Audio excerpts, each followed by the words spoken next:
Hey there. Welcome back to our channel.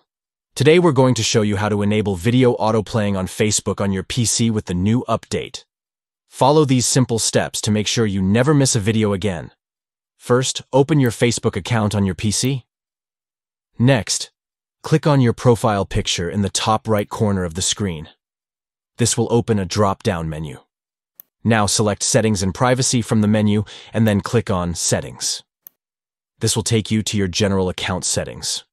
Scroll down on the left-hand side menu and click on Media under the Preferences section. This will bring up all your media settings. Look for the Autoplay Videos option and click on the toggle button next to it. Select On from the drop-down menu that appears. This will ensure that videos on your Facebook feed will now automatically play as you scroll through. And that's it. You've successfully enabled video autoplaying on Facebook on your PC with the new update.